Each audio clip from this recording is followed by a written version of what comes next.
All right, ordering, present the tab.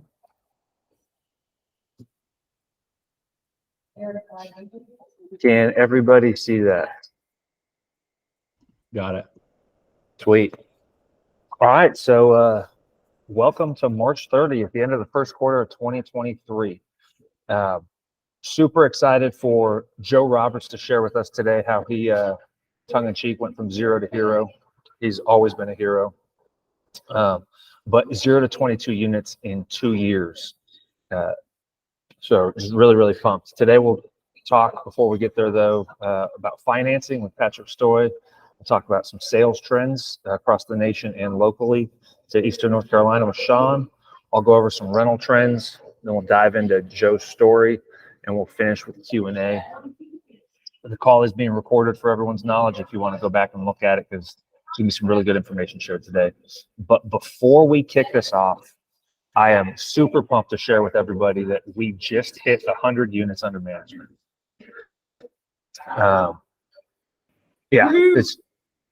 Feels surreal. I'm super grateful to all of you for coming along with us on this journey, and just want to let you know I do all of these calls. And I want to reach out and talk to people to always get feedback about how things are going. I've learned a lot about delegation and supervision in the Marine Corps, and I am always going to be involved in everything we do at Cedar Ridge Management. So I can't fix something if I don't know about it. And I do have a pretty good pulse. I got a lot of KPIs. I got a lot of metrics, do a lot of tracking. But yeah, if something ever comes up, please let me know. I have properties out of state managed by other people, and there's peaks and valleys sometimes. My promise to you as we go from, beyond 100 is that I will always make it right. And I just appreciate you guys going on this journey with me. So without further ado, Patrick, hit me with some finance info.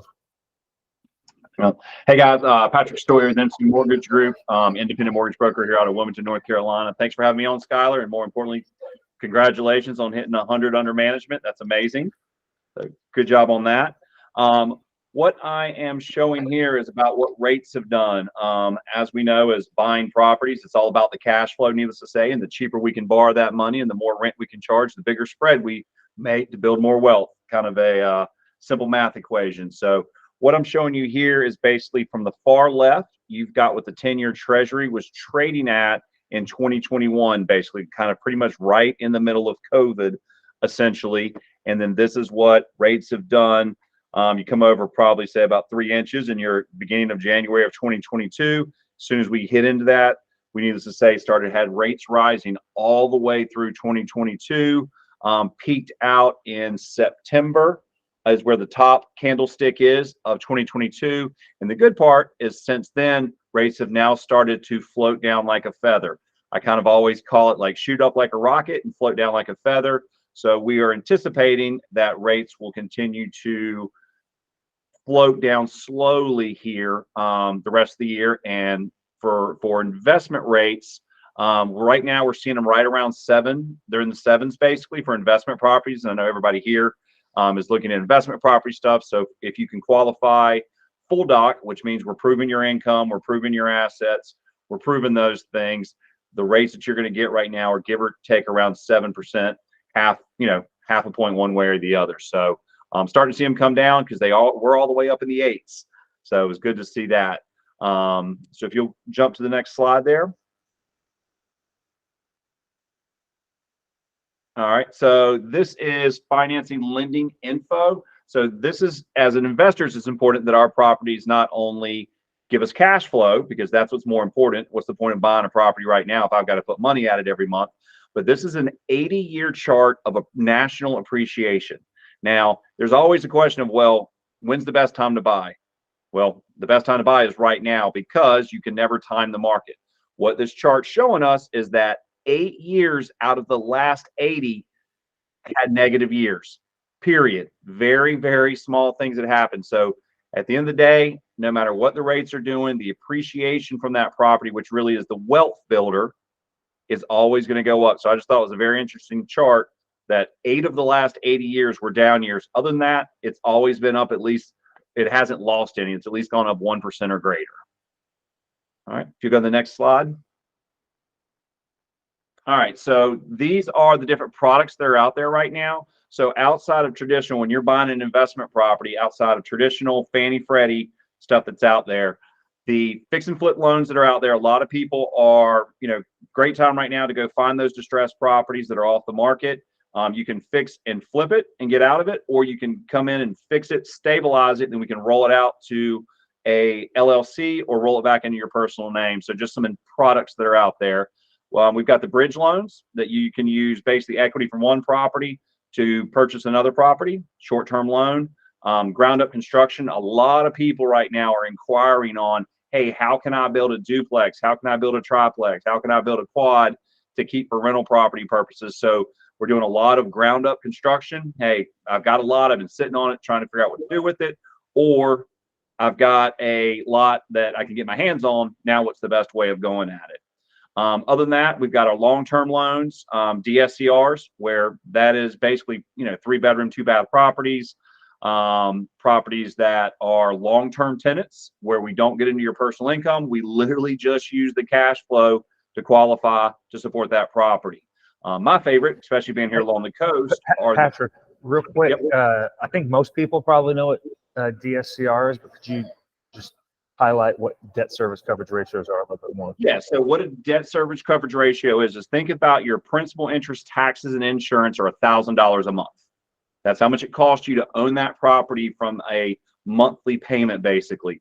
What a DSCR calculation is how much you're receiving in rent compared to what that payment is. So let's take an example that you're getting $1,000 a month in a payment, an obligation, but you're making $1,250. For us, that's a 1.25 DSCR because you're positive $250 on what your debt is. If you were getting $1,100 on that property and it was $1,000 cost to own it, it's a 1.1. Okay, and then of course a 1-to-1s if you're making 1,000.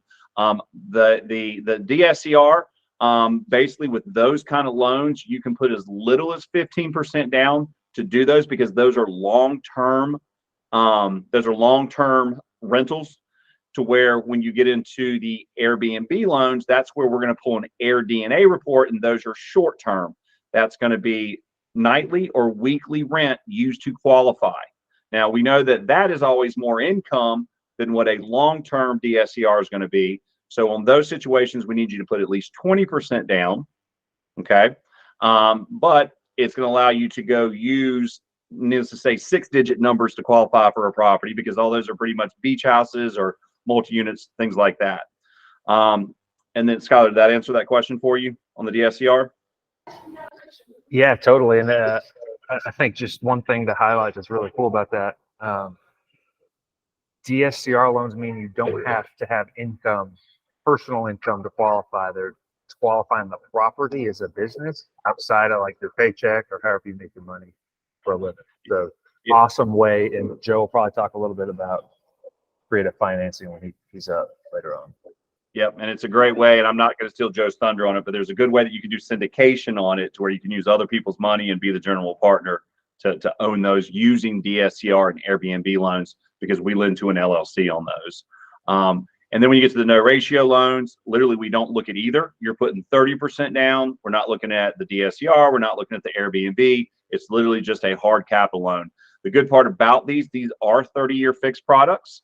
You can actually do interest only on them if you want cash flow. So it's not something that you have to worry about. It's going to balloon on me in 5 years and I've got to requalify and those kind of things. It's literally, you kind of set it and forget it. And of course, as time goes on, the rents go up. We get to make more spread on your money and continues to help you build wealth.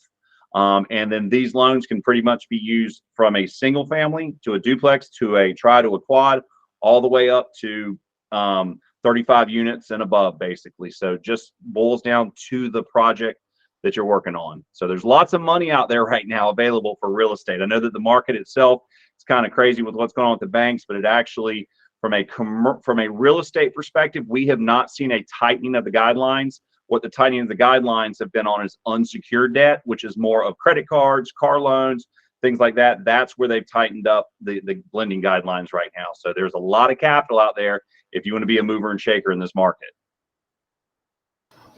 Yeah, thanks.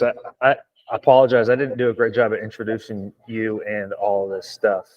Guys, Patrick is an investor himself and built MC Capital and MC Mortgage because he had financing needs and wanted to help other people achieve that, and is super easy to work with. Sean and I actually are burring a property together with Patrick's financing. So we borrowed money to buy a place and fix it. We'll be finishing up that project in about 10 days, and then we're going to refinance into one of his long-term options. So it's 100% doable. Patrick. Yep. If you got the idea and the ability, we can make it happen. Thank you. That's yeah, all Patrick, I've got. Thank you very much. Cool. Thanks. Everyone here should know Sean, but if you don't, he's one of my best friends. He runs the fastest growing, what is it, a medium-sized team now, Sean? Is that what you guys are technically classified Yeah, I think as? we might have broken into the large size, but Nice. And that's because of the size of his heart. But yeah, he's rather killing it not as an on agent. video because you'd be making me blush. But no, thanks for this, Skylar, and thanks, Patrick. It's always great to hear from you.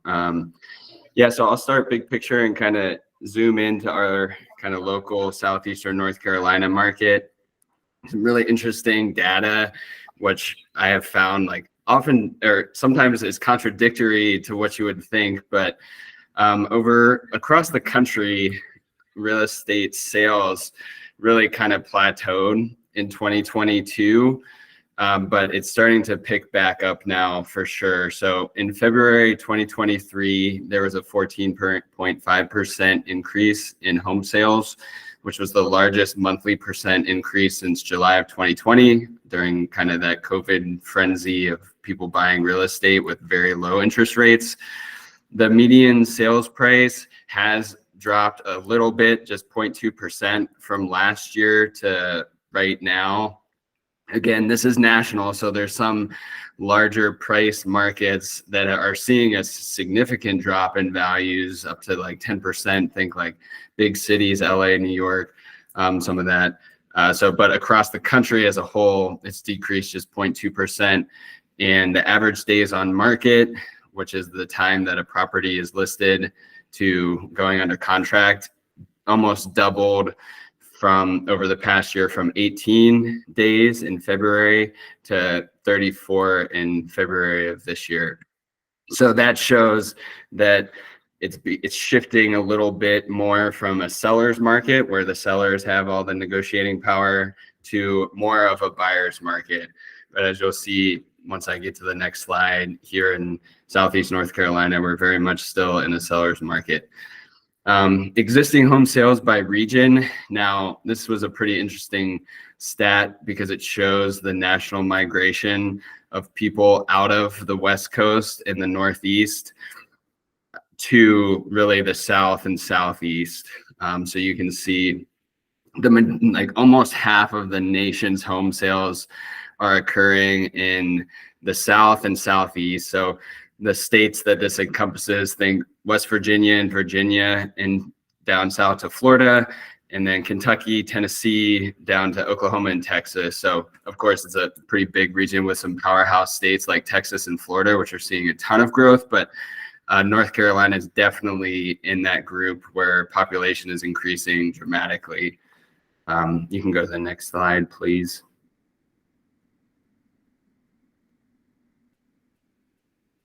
So that data I pulled from the National Association of Realtors, which is a great resource. This data I pulled from our local MLS here. So I wanted to provide just some stats for the three like major counties that we work in. And I know Skylar manages properties in all three of these counties. And you can see just some of the data I pulled. So for Onslow County, average sales price actually increased over 6% from last year to this year. And you can see that all of the average sales prices in these 3 counties increased pretty significantly, despite, you know, the jump in interest rates and also maybe the uncertainty in our economy. A lot of people are still moving to Southeast North Carolina, and it still makes a lot of sense for people to buy houses. So moving to the next statistic, average days on market, it has increased dramatically too. So you would think with over 100% increase in the days on market, that the sales prices would actually maybe even go down a little bit, but that is not the case. So what is going down is that third statistic that I listed, the average sale price to list price ratio. So say if a home is listed for, you know, 200,000 and it sells for 200,000, then that would be 100%. And over the past 2 years, the average sale price to list price ratio was over 100%. So it was very common and normal for houses to go over what they were listed at. But now we're seeing it move to a little bit more normal of a range where houses are selling for, you know, between 95 to 99% of the list price. But you can see when it comes to the actual value, what houses are selling for, it's still going up. Most of you all are familiar with like buying and selling real estate, but just to reiterate, the list price is not a great stat because the list price is something that is determined between the listing agent and the seller. It's more common than not for sellers to think their houses are worth more than they actually are, according to the data. So we're now starting to see, you know, houses that are priced well, according to what the data shows, and are in good condition, are still selling very quickly. Just a couple of examples. We had a listing on our team 2 weeks ago, and we got 4 offers in the first weekend, really strong terms. But we listed it right at what the data showed, and it ended up selling for the list price.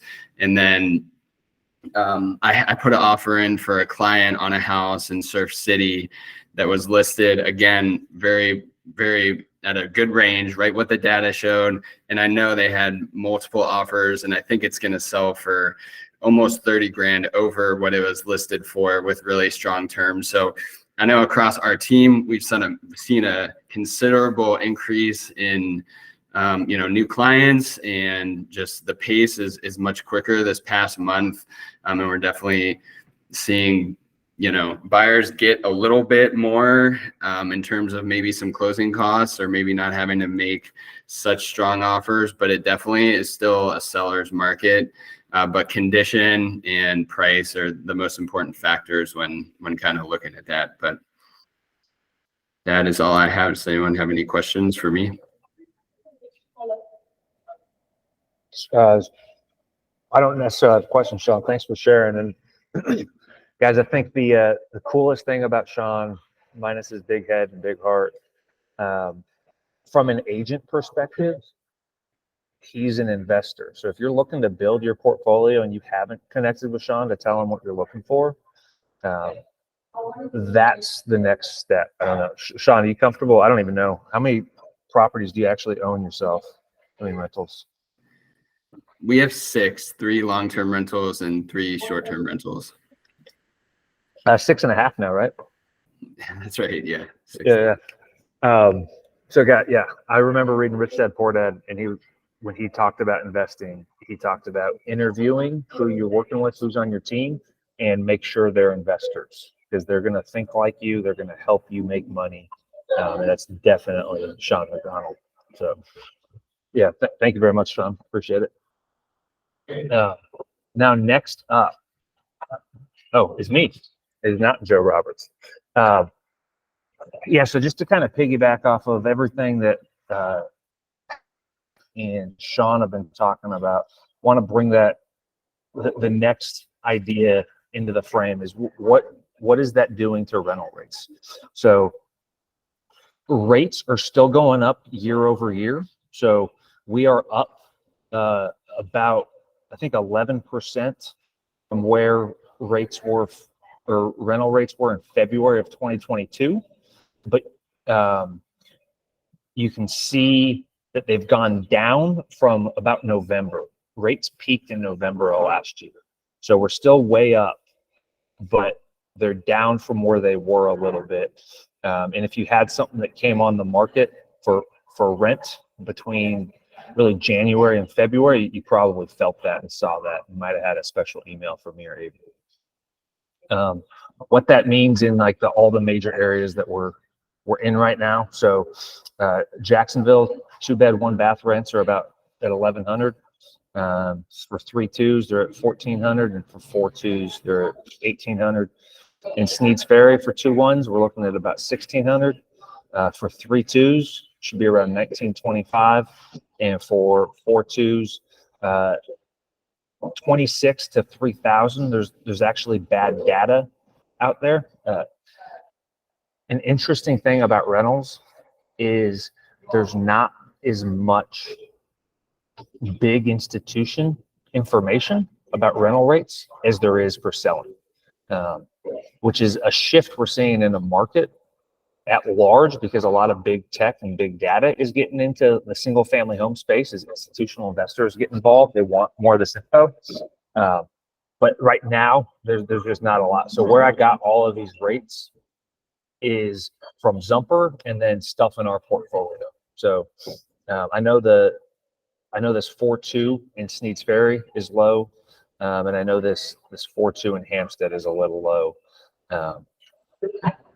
But yeah, does anybody have any questions about does anybody have any questions about rental rates? This is going to be available to everybody, the slide deck and this presentation. If you want to go back and say, okay, I want to add 3-2s, that's where I'm going to focus. This is going to be the area. That's about what you can expect to get for rent right now.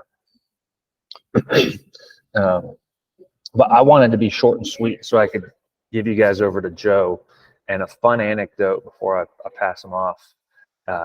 I met Joe when he interviewed me to be his property manager, and I had never been interviewed by somebody as thoroughly as Joe Roberts did, and I'm extremely excited for many reasons to pass his test, mostly because of the character of the man that he is and how he thinks about things. I've just really enjoyed getting to know him, and it's really cool to see his journey. And I won't spoil the surprise, but he's no longer in the Marine Corps, if y'all can't tell, because of his beard. So, Joe, over to you. Thanks, Skylar, and congrats as well on the 100 doors. That's awesome. Was it Deerfield that got you there? I want to be the one to say I got you to 100. It might have been Faith. My office manager added, I think, 3 properties today. And Nice. Deerfield was one of them. Yeah, guys, thanks for having me on, Skylar, and it's good to see some familiar faces, some old 3-6 alum I see on the call, Anthony, Brandon, to see you guys.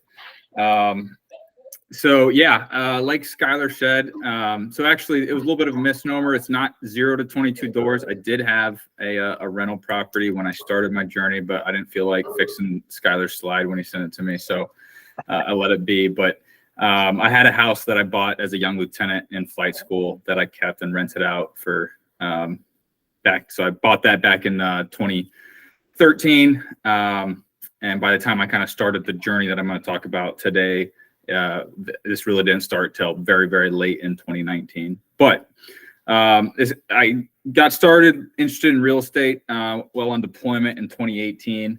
I had an interesting experience on deployment where basically I did the right thing along with a couple other officers, but our command didn't like that, and we were punished because of it. And that was really eye-opening to me as a young captain at the time, that it doesn't matter what career path you're in, doesn't matter if you're in the military, doesn't matter if you work for a private employer, unless you are your own boss. It doesn't matter how good a person you are to doing the right thing or anything. Unless you're your own boss, you are at the whim of whoever writes your paychecks. And I decided I didn't want to be at anybody else's. I didn't want my ability to take care of my family to be in anybody else's hands. So started looking around about how I could generate income, settled on real estate. My family has, I already had the one rental, and my family has a history of investing. My grandfather invested, my parents invested. So it was sort of built into me that like investing in real estate is smart and you can do it. And it's a long-term thing. But I was impatient and I wanted to be able to build enough cash flow to essentially be completely, that I wouldn't have to be relying on anything else within a 5-year period.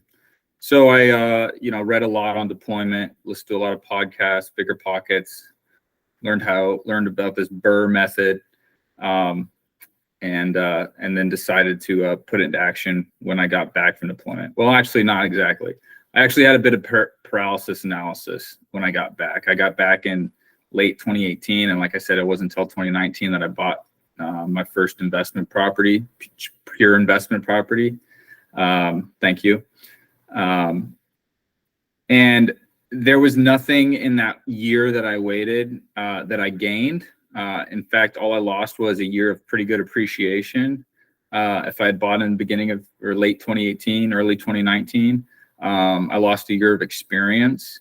I lost a year of equity and my dollars working for me. So what I always tell folks, I'm sure Brandon and Anthony can remember me telling it to them when we were on deployment, is just start. Just start. Obviously take a little bit of time so that you're not completely over your head. And obviously I'm not speaking to anybody here that doesn't know this, since everybody here owns investment properties. But if you are, maybe your investment property that you have with Skylar right now is just something that you lived in and you moved out of, like I did, and it's kind of an accidental rental. But if you want to get started in becoming a true real estate investor and building your portfolio, more reading is not going to do you any good. So take action. And I learned more from my first property. You see here in the pictures there, a little tiny 2-bedroom, 1-bath house up in Jacksonville that I bought as a foreclosure. I learned more in my first month and a half of buying that property than I had in the year that I waited. And then just a plug, if you have kids, get them started young as well. My kids loved renovating that house with me. I love teaching them about being smart with investments and real estate and rentals. And they already talk about how they want to buy their first rental property when they're a teenager and they're saving up for it. So, Hey, Joe, could you expand upon hiring pros? Yeah, good. Focusing your time. Yep. So I renovated maybe about 75% of this property. It was on the far side of Jacksonville. I lived in Holly Ridge. So I'd wake up around 3 every morning. I'd drive to the property. I'd get about 3.5 hours ish, 3 hours ish of renovation work in. And then before I headed into New River, I was at a squadron at the time flying. I'm pretty handy. I was doing a decent job of it, but the point is that I was paying myself. My time was worth far more than I was saving by trying to renovate myself. Which was proved in the fact that when I was no longer worried about painting and putting up tile, I was finding more deals. And so I decided about 6 weeks into that was just not working. I was like a walking zombie. So I hired a general contractor to finish it out. And that was the last time I really did any renovations on any of the properties I bought after that. The next property, I did a tiny little bit of some landscaping stuff, again with the kids. But it was like one Saturday, and I haven't touched a property since. And a bunch of my properties I haven't even seen in person. So that was a big eye opener for me. Is like, there are people better than me at basically every aspect of buying real estate, whether it's finding it, whether it's renovating it, whether it's renting it out and managing it. There's somebody that does it better than I do. And my most value add is obviously finding deals and raising money, getting money, and then seeing it through to the end. And really where I excel at, and where everybody who's on this call who thinks of themselves as an investor should excel at, and if you don't, you should practice it, is finding those best people. So I'll talk about a little bit more later about how I did that. But basically, that just became my mantra: find the best contractor, find the best realtor, find the best property manager in an area, and hire them. And I don't care if I pay more typically, because the results are on the back end. Slide. So I am a longtime sufferer of shiny object syndrome. Everything seems like a fantastic idea. Every time I go to a real estate investors meetup, it's always that I hear something and it's like, I want to dive in both feet with that. I'm almost positive there isn't a niche in real estate that I haven't thought of or trying to get into or started to try to get into. But really, I had to focus on a niche, and that niche was small or single family and small multifamily. What I see too often with investors, though, is they do a decent job of picking a niche. They get told by many experienced investors, as I did at the time, like, you can't do everything, pick something and learn it really well. But not only did they get focused into a niche, they limit themselves. How am I trying to say this? They limit how they operate within that niche. So what I want to kind of bring out here is that you can be operating in, say, single family or small multifamily, but you shouldn't limit to yourself to how you do your deals, how you fund your deals, how you find your deals, because to be well-rounded in a niche and to be truly an expert in that area, in that market, you should know every avenue there is to find and seize a good deal. So you can kind of see the breakdown of the deals that I bought and where I found them. Agents, not even half of my deals came from agents. Bought directly off Facebook Marketplace, 2 of them, 1 off Craigslist. I started doing my own direct mail campaigns, bought 2 off of that, 3 from a wholesaler, and then primary residences turned into rental too. And then funding sources, again, something that people... Real quick, Joe, this is kind of off the cuff. But you talking about hiring professionals and also searching for deals by yourself. I kind of want to bring up, and I haven't even talked about this with Sean, so I have no clue what he's going to say. It's really important as you're building your portfolio. I personally think to look for off-market things in some way, like Joe's talking about. When you do that, though, you might be thinking, oh my gosh, what now? This person wants to sell me. This person's going to sell me their house. What do? I don't know what I'm doing. If you have a conversation with Sean and you're like, hey, I'd love to find on-market stuff. Can you show me on-market stuff? But also, if I find something on Craigslist, the marketplace, can we work something out? And you represent me through that purchase somehow. You can get advice and still look on your own. And that's the way to do that, in my personal opinion. Just wanted to kind of throw that out there. Sean, don't know if you're open to that. Joe, don't know what you think about that, but yeah, wanted to engage. Yeah, I think Sean's done it for me. So yeah, there's, as a real estate agent, normally we get paid by the sellers at closing, and but I've done deals for people where I just represented the buyer for, a negotiated flat fee, which most buyers that have worked with me in that capacity were more than happy to pay that fee. And, it's just something that we work into the numbers and stuff. But yeah, it's totally an option. And I think a lot of the best deals are found off market, because if a house gets listed on the MLS, then everyone can see it. All the investors, you're competing then with primary residence buyers who might not care much about, how the cash flow of the property. They just want a roof over their head and are oftentimes maybe more desperate. But yeah, anyways, does that answer or help? Yeah, I agree completely. I think, establishing those relationships with investor-minded agents in whatever market you're going after is important. They're going to be on their list. They're going to be looking, but you owe it to yourself, if you're taking this seriously, to be in all of the above type situation for how you're trying to source your deals. So if you're just leaving it in the hands of an agent, I mean, you probably get something, especially if you did the due diligence to find yourself a good agent eventually. But you're not going to be able to grow as quickly or find necessarily as good of deals. Off-market deals, like you should be, if you're truly going after a market, you need to be finding the best couple wholesalers in that market, the best agent, scour Facebook Marketplace and Craigslist once or twice a week and see what new has popped up. And to be honest, guys, direct mail campaigns, especially with how tech has gotten into this space, are not hard to run anymore. Even just a few years ago, like when I was doing direct mail, it was still a little bit more difficult, but there's so many platforms out there that essentially automate everything about that process. So, spend a few $1,000 and send out a direct mail campaign.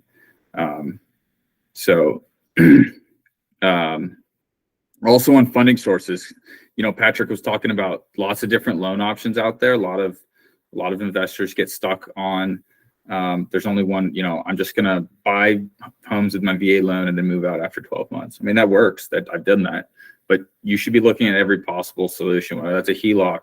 So I've used all of these for funding sources on various deals. Personal savings was my first one. I used HELOC money on both a primary residence and a investment property residence, the one that I had in Pensacola. You can't really find those too many anymore. I don't know, Patrick might be able to speak to that. HELOCs on investment properties have kind of disappeared the last year. Patrick, have you seen much of them? There's not many HELOCs out there, but there is a company out there called Spring EQ that will do a fixed second mortgage on investment properties. Now the rates are not pretty, but it's hard right now. All the banks have kind of tightened up on HELOCs where you're not paying interest on it unless you draw on it for investment properties. Yeah, those I saw those disappear kind of into 2021, right when I stopped buying. But I had about $70K on a house at like 3% interest on investment property, so that was fantastic. One thing while you're bringing that up, and this is what we're trying to tell people, before you convert a primary residence to a rental, get a HELOC on it before you move out of it. Yes. That's where a lot of people 100%. mess up. Before you even start looking that you're going to go buy another property, just go get your HELOC. And what I recommended, even if you have one that you've had for 2 or 3 years, go get it up to, basically you can go get a home equity line up to 89.9% on your house. So if you know that you're going to be moving or start looking in the next 3 months, go get your home equity line up to that 89.9% now while it's your primary residence, so that you've got it. So if something happens, you've got it available to you for your next deals. Because a lot of people will have them, oh, I got it 2 or 3 years ago, but they did not adjust it to where now they could get the access to because of how much properties have gone up. Exactly right. And also one more thing on HELOCs is be very careful how you pay them back. I accidentally paid off the HELOC that I had on my investment property, but the way I paid it off was not just, so if anybody hasn't used a HELOC before, it's a line of credit, like it sounds like. So it's like a credit card, take money out, put money back in. And I would do that constantly. Well, this one, I accidentally paid it completely off and essentially settled the loan. And so they closed it out. And so they recorded, with the county that there's no longer a lien from them on. So when I went back there to draw from it again, I couldn't draw from it anymore, and I'd used that for about a year. So just be careful how you're, it's on that. It was with Penn Fed. It was literally like one of 2 different selections that I selected, and I selected wrong and paid it off entirely. And I don't have access to that line of credit anymore. So, hard money, like Patrick mentioned, I used a hard money lender for a couple properties. They're probably my least favorite way of doing it. The best way is private money right before that. So for anybody that doesn't know, private money is just you find somebody rich that wants to invest in real estate, and you ask them to invest with you. That's a little bit tongue in cheek. You can also go in with partners, people that multiple partners, JV, joint ventures. There's lots of ways to do private money, but essentially you're not lending from an institution. And a lot of times you cut out a lot of the points and fees and that sort of thing if you can find that person. Vacation home loan, I used that. VA, obviously. And then I have one property with an equity partner. 3 states, 6 markets. There's my breakdown of my rentals, long-term, short-term. And then I also broke down how I owned the properties mostly based on funding sources. But there's other reasons to own in LLCs and otherwise, broke down whether I owned it personally or my spouse Colby owned it so that we could maximize the amount of Fannie Freddie. At the time, we had ideas of, up to, 20 or 30 more single family homes. We wanted to try to start maximizing how many Fannie Freddie loans we could get. So started putting them on just single names.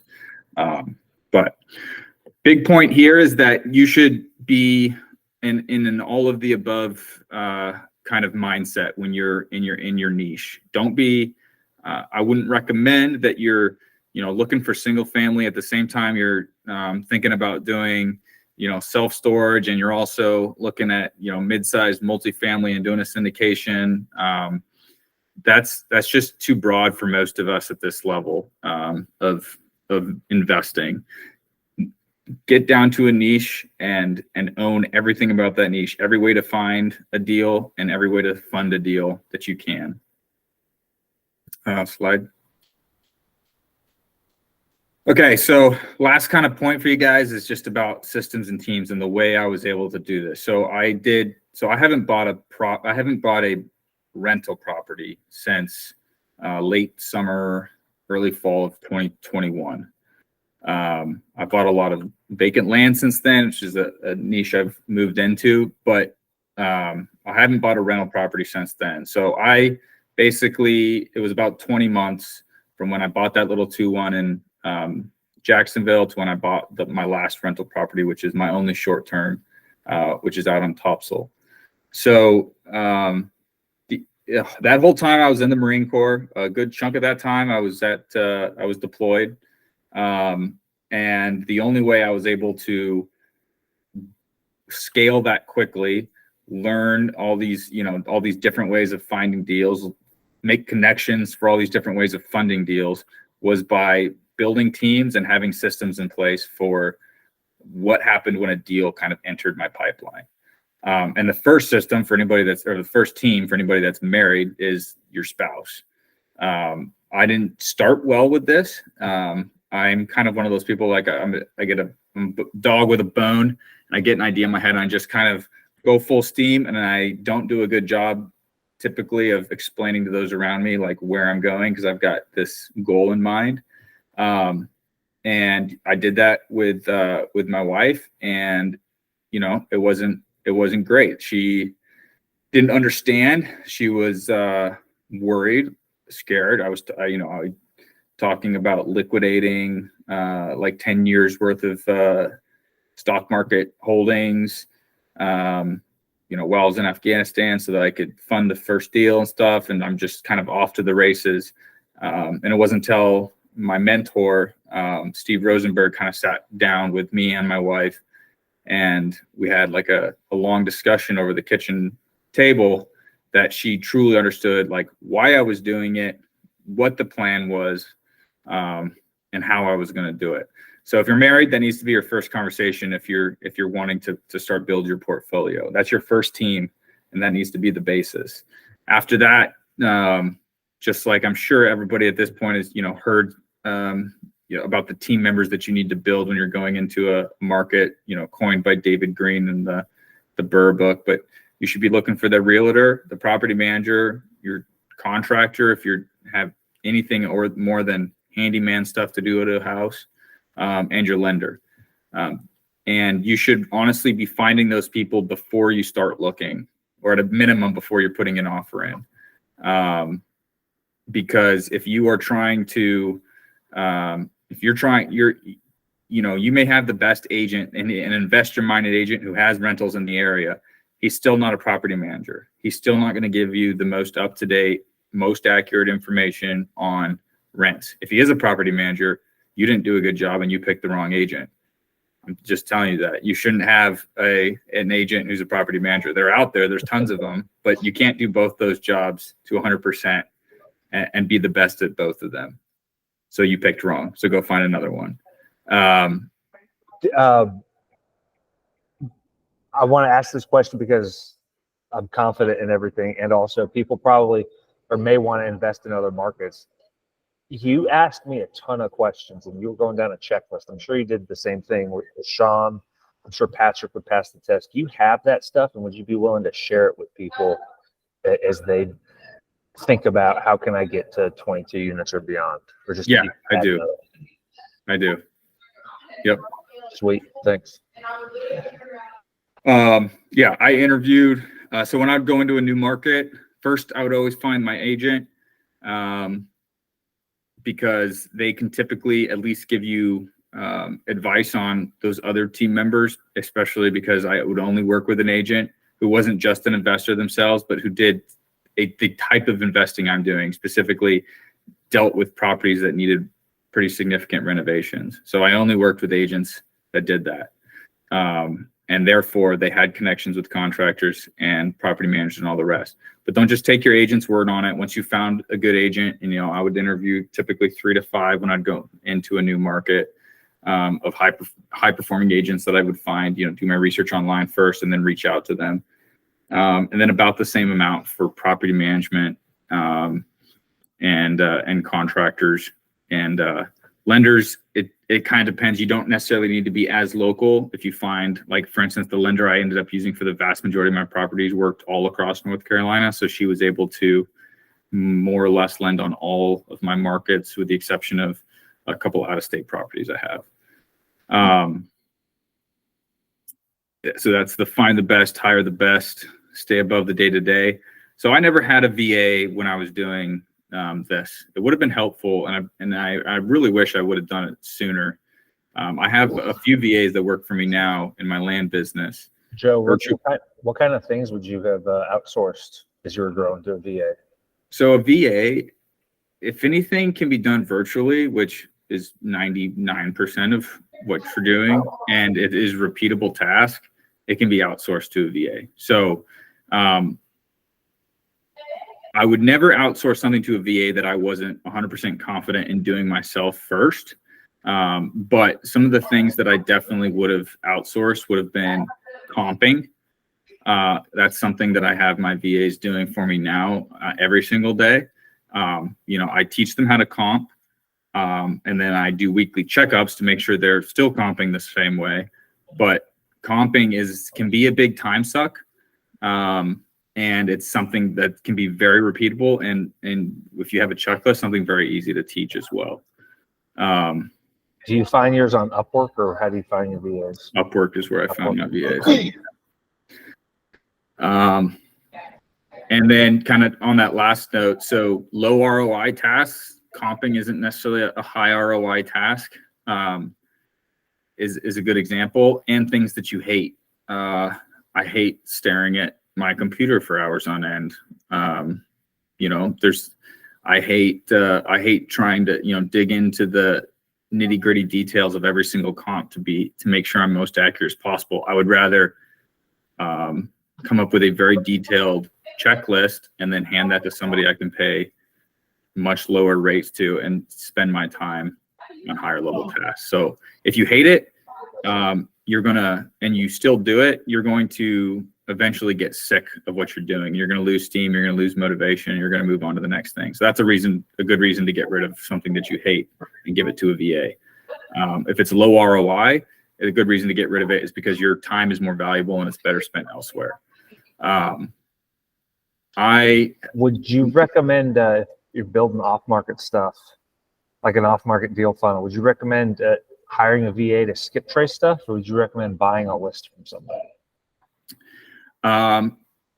VAs, so skip tracing is, you could hire a VA to skip trace if you do your own research and figure and mandate at least a few different options they have for who they're skip tracing with.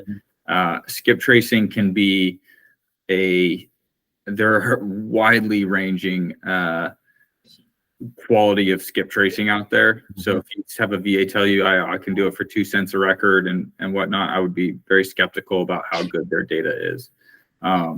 There's also a lot of good, very easy to use systems out there now where you just upload a list and you're going to get basically some of the highest quality data you could possibly get, the type of stuff that large collections agencies use to find people back for relatively cheap. So, but if you are trying to build an off-market deal funnel, that's the perfect way to use a VA. Okay. Sending, managing your mail campaigns, managing your cold call campaigns. If you're doing that, managing inbound leads, comping them and all that. And honestly, again, it's almost like with properties, just start. I didn't feel ready to hire my VAs for my current business when I did, but I knew that I would never have the time to hire them if I was still working on the task that I wanted them to do.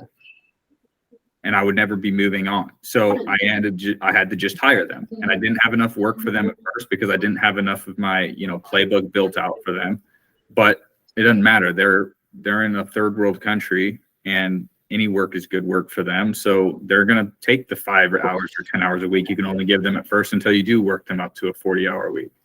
So just take that step. If you're trying to build an off-market lead funnel, just take the step and go on Upwork, post what you're looking for, and just hire somebody, and then learn how to use them while you have.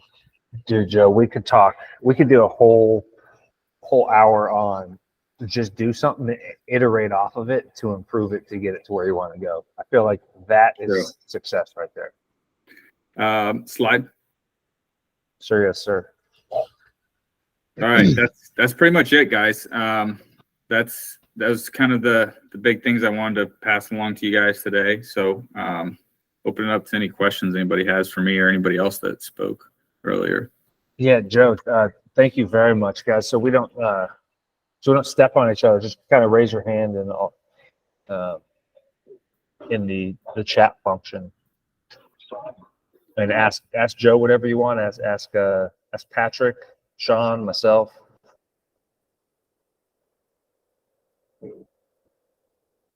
Brandon, what's up, man? Good afternoon. My question is I'm in the process of getting my house fixed up and putting it on the market for rent. What would be my next step? Because I'm going recruiting in the next month or so. So I think the VA loan's out of pocket, and I heard you guys mention. So what's my next step? Is it like applying for a HELOC and putting my house into a HELOC, and then because I want to start buying, around and looking for, the diamond in the rough. Haven't really found anything yet, but I'm trying to get this house, and I don't have a lot of capital because I'm spending a lot to do the final touches on getting the house set up. So what's my next step, knowing that I don't have a lot of capital to put in, but I want to just get started and just buy my next property and keep buying properties in the area, the Jacksonville, Holly Ridge, and Richlands area. Yeah, I think Patrick probably wants to talk. He just turned his video on. Yeah, I mean, basically what it boils down to, if you've got equity in your house right now, that basically you want to go ahead and give yourself access to it, because that's what'll let you parlay into the next deal, basically. So before you move out of it, just like right now, go ahead and get a home equity line. I know First Citizens will go up to 89.9% on a HELOC, and they let you do kind of like 3 installment loans against that HELOC. So that's a good bank that I usually refer people to. But that's Yep, First Citizens Bank. And if you want to email me, I'll introduce you to Justine Kilby over there that can help assist you with that. Okay. Yeah, that'd be great. I could email you and talk more and basically help. Check out Connexus as well. I just got a HELOC with them a couple months ago, and I got an introductory rate of under 4% for 18 months. So pretty good for a HELOC. Okay, what was that? What was it again? Connexus as well, just another option out there. What LTV they go up to on for you? They went up to 85%. Okay.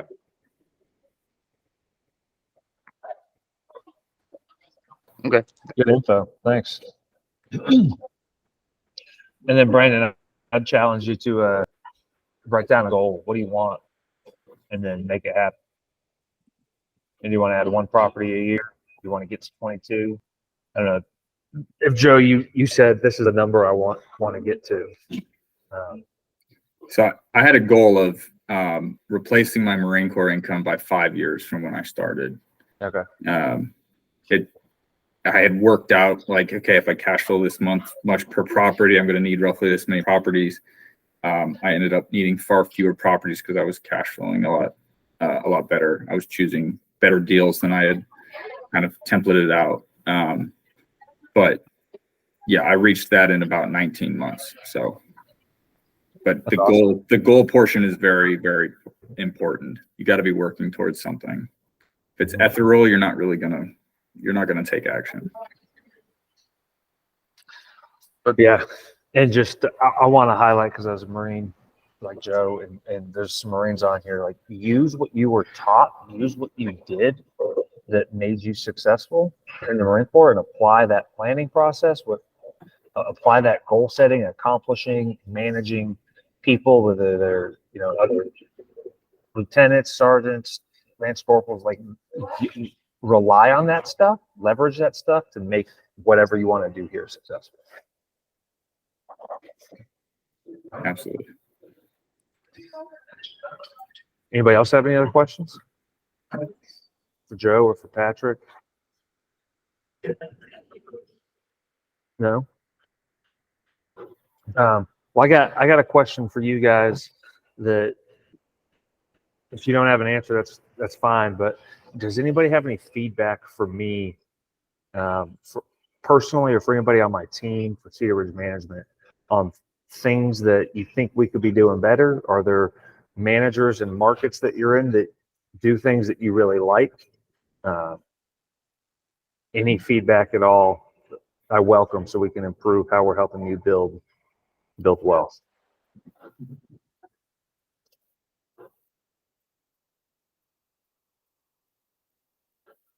Okay, well, Must be doing a great job. yeah, I know.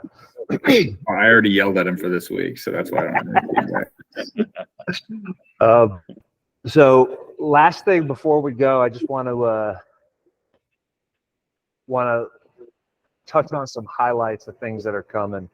We're going to be starting a nonprofit this year. I sent an email out about it at the beginning of the year to pay for tenants that are struggling to make rent if they qualify for this program. So it's kind of something that's been put on Avery and my's heart.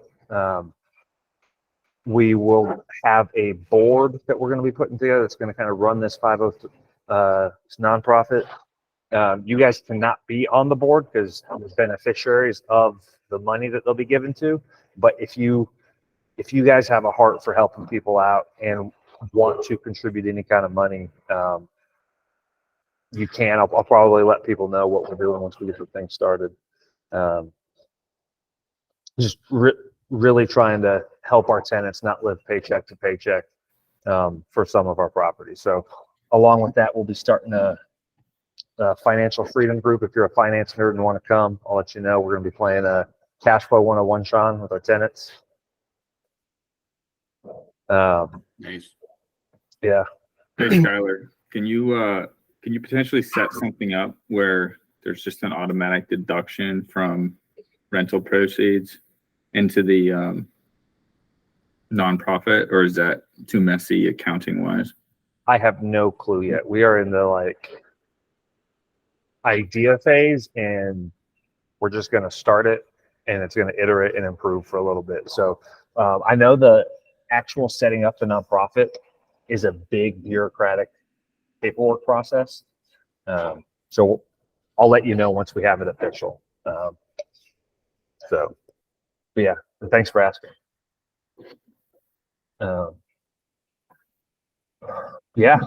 We are 1 minute over. So I appreciate everyone coming. I appreciate you partnering with me. And if you have anything at any time, let me know. Joe, thank you very much for sharing. Thanks, guys. Thanks. Yeah. See you, everybody. Y'all have a good day. Thank you, Skyler. Thank you, Joe. Skylar, are you planning on doing these quarterly? Is that right? Yeah, quarterly. Cool. So Well, looking forward to the next one. yeah, man, me too. But I am gonna sign off now. If y'all have anything, hit me up. Take care, Michael, Jonathan, Brandon, Sean. Thanks again. See you, man.